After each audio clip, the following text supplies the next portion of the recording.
Some cities are remembered for a chapter of history, others are history itself. More than 2,000 years ago, this place was known as the center of heaven and earth. Over the centuries, emperors, generals, monks, and merchants all found their way here. It was here that Buddhism first spread across China. It was here that the Grand Canal linked north and south. And each spring, blooming peonies became the symbol of an age at its height.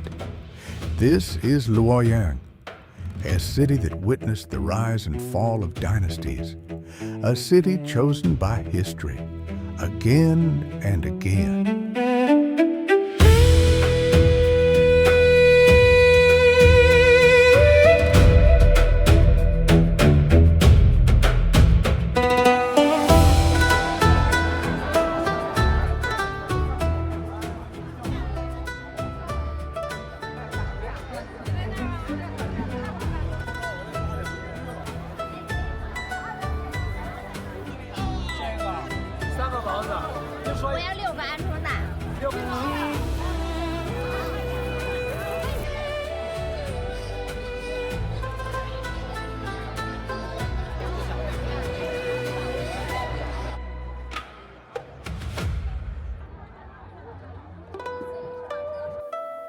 For many visitors to Luoyang, this is where the journey begins, Luoyi Ancient City. Despite its historic name, it is not an ancient site in the traditional sense. Instead, it is a modern district inspired by the city's rich cultural heritage. As young people dressed in traditional Hanfu wander through its streets, the boundary between past and present seems to blur. Tea houses, taverns, food stalls, and the constant flow of visitors come together to create a lively scene of everyday life. From the Xia, Shang, and Zhou to the Sui, Tang, and Five Dynasties, across more than 3,000 years of history, 13 dynasties established their capitals in Luoyang. What was it about this land that made it so important throughout Chinese history? The answer, perhaps, lies in the land itself. Located in the middle reaches of the Yellow River, Luoyang sits at the heart of the Central Plains. To the east, vast stretches of the North China Plain unfold. To the west, routes lead into the Guangdong region. To the south, beyond the Funyu Mountains, lies the Jianghan Plain. And to the north, key transportation corridors connect both banks of the Yellow River. Since ancient times, this has been a crossroads linking all directions. The ancient Chinese called it the center of the world, or more precisely, the center under heaven. This was not merely a romantic idea. In an age when horses, rivers, and human footsteps connected the world, Luoyang stood near the center of the most important transportation network of Chinese civilization. Whether for merchants and travelers, military campaigns, or the transmission of imperial decrees, Luoyang possessed extraordinary advantages. For this reason, whenever a dynasty sought to govern the realm, Luoyang inevitably came into view.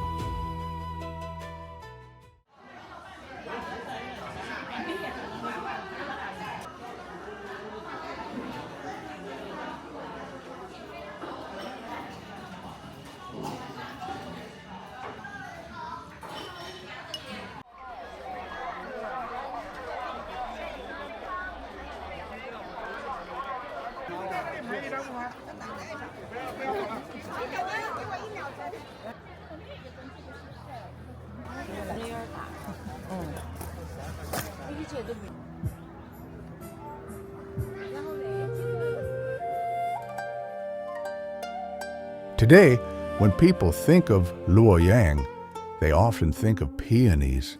Yet peonies did not originate here. What truly brought them fame across the empire was Luoyang during the Sui and Tang Dynasties.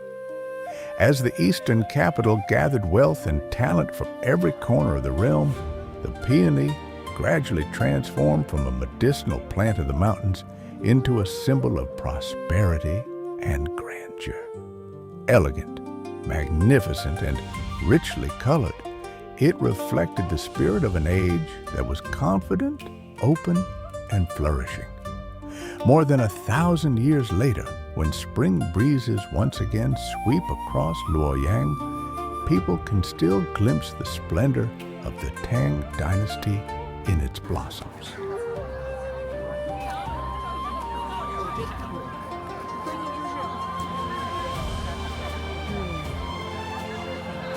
Yet, the peony story extends far beyond Luoyang. In China's many discussions about a national flower, the peony has consistently been among the strongest contenders. People admire it, not merely for its beauty. Its large blossoms, vibrant colors, and dignified presence have made it a symbol of prosperity, abundance, and cultural confidence. Peonies fade, dynasties rise and fall, but some ideas can transcend time. Nearly 2,000 years ago, a new philosophy from the West reached Luoyang along the Silk Road. From here, it gradually became woven into the fabric of Chinese civilization. And that story begins with a single temple, the White Horse Temple.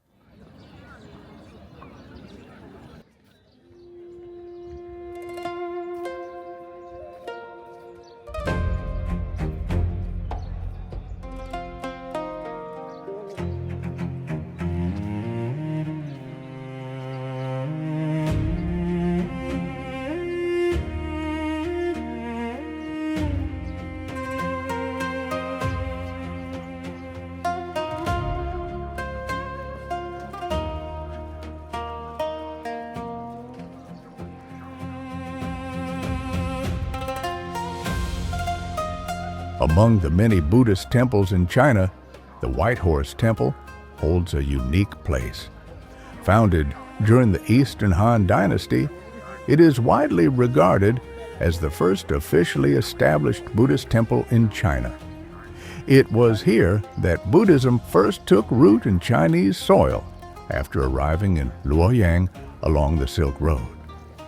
Over the centuries, its teachings spread across the country and became deeply woven into Chinese culture. For this reason, the White Horse Temple is often regarded as one of the birthplaces of Chinese Buddhism.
For nearly 2,000 years, Buddhism has taken root in China since its arrival from the western regions.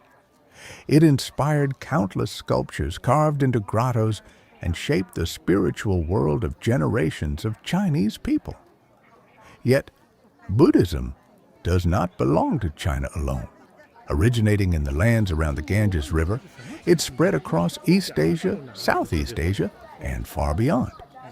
Here at the White Horse Temple, visitors can embark on a journey across Asia within just a few minutes' walk. China, India, Myanmar, Thailand, and Sri Lanka. Buddhist architecture from different countries stands side by side, telling the story of how a shared faith was preserved, adapted, and transformed across diverse cultures and landscapes.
Beginning with the White Horse Temple, Buddhism gradually became woven into the spiritual world of the Chinese people. To share the teachings of the Buddha and to express their devotion, people began carving the image of the Buddha into the cliffs. Generation after generation of artisans carried on this work. cold stone was given a face of compassion. Silent cliffs were transformed into temples of faith. Today, this extraordinary legacy is known as the Longmen Grottoes.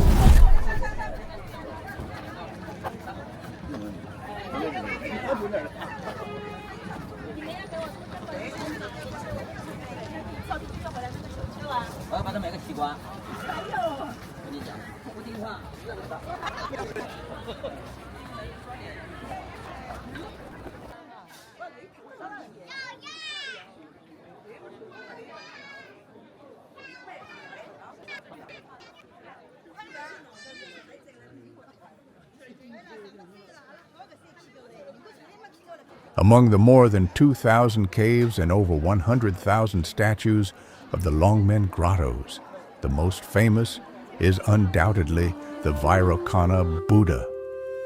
Standing 17 meters tall, it gazes serenely over the banks of the Yi River. Some believe that its face bears a resemblance to Empress Wu Zetian.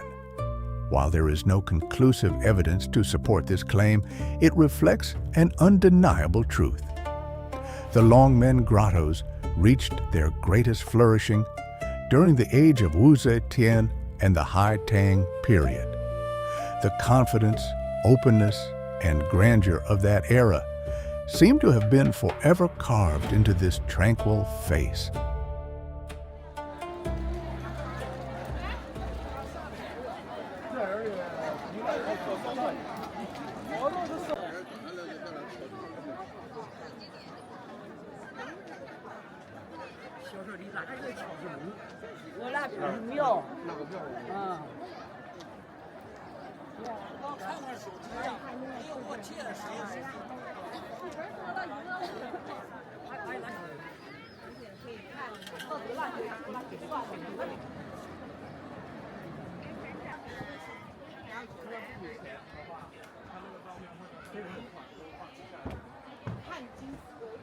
Kanjing Temple Cave on the East Hill feels much quieter. This cave was carved during the Tang Dynasty. According to tradition, it takes its name from the monks who once gathered here to study and recite Buddhist scriptures.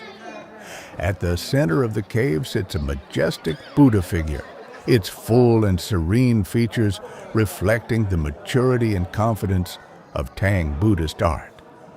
Yet perhaps the most memorable treasures of Kanjing Temple Cave are the 29 arhats surrounding the Buddha. Each one bears a distinct expression. Some appear deep in thought, some listen attentively, while others seem to have reached a moment of insight. Unlike the more formalized figures found in earlier grottos, these arhats feel strikingly human. The sculptors captured forever the expressions of disciples listening to the Buddha's teachings, freezing a gathering from more than 1,000 years ago in stone. As we gaze upon these faces today, we see more than just arhats from Buddhist tradition. We also catch a glimpse of the people who lived during the height of the Tang Dynasty.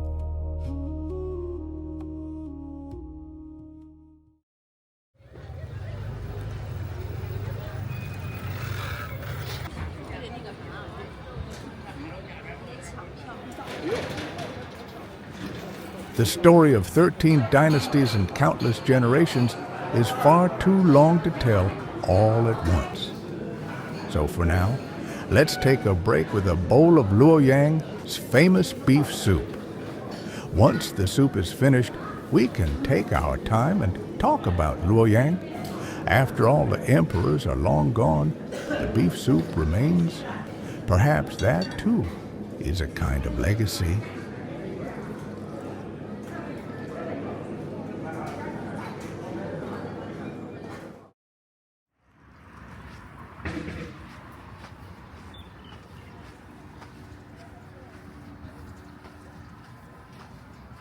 If Luoyang was favored by successive dynasties because of its position at the center of the world, then during the Sui and Tang dynasties, that geographic advantage was amplified even further. To connect the north and south and unite the empire, the Sui dynasty constructed the Grand Canal, a vast waterway network spanning much of China. And Luoyang stood at the very heart of that network. Grain, silk, and merchandise from the prosperous Jiangnan region traveled northward along the canal and converged here. Meanwhile, goods from northern and western China were redistributed from Luoyang to destinations across the realm. Day and night, countless vessels moved along these waterways, bringing unprecedented vitality to this ancient capital.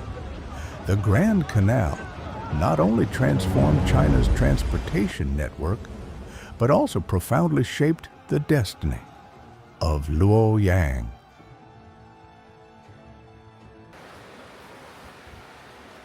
Yet history is often full of ironies.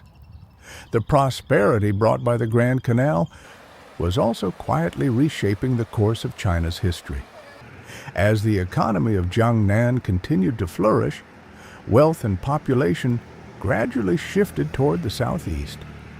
By the Shang Dynasty, new political and economic centers were emerging farther east.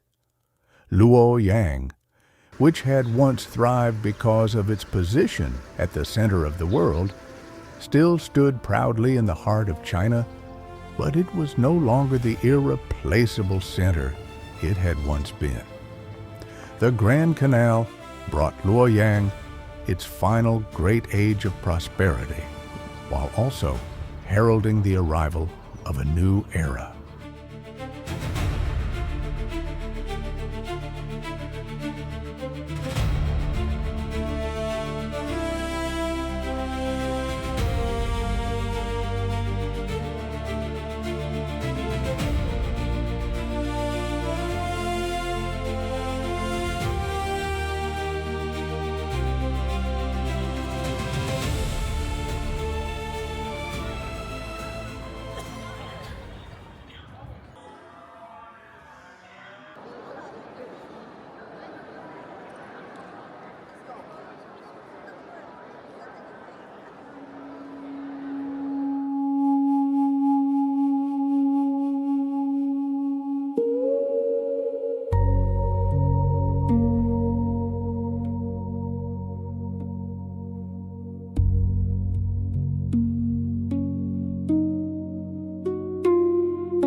rise and fall of 13 dynasties have left layer upon layer of memories in this city. Some remember the emperors and generals, some remember the temples, pagodas, and grottos, and some remember a steaming bowl of Luoyang beef soup. But for Luoyang, these stories have never truly faded away. They rest quietly within the museum's display cases, are etched into the city's ancient walls, and continue to flow through the everyday lives of its people. As we leave this city behind, Luoyang remains where it has always been. Like the land where the Yellow River and the Luo River meet, it has witnessed the passage of time and continues to await the arrival of the next traveler.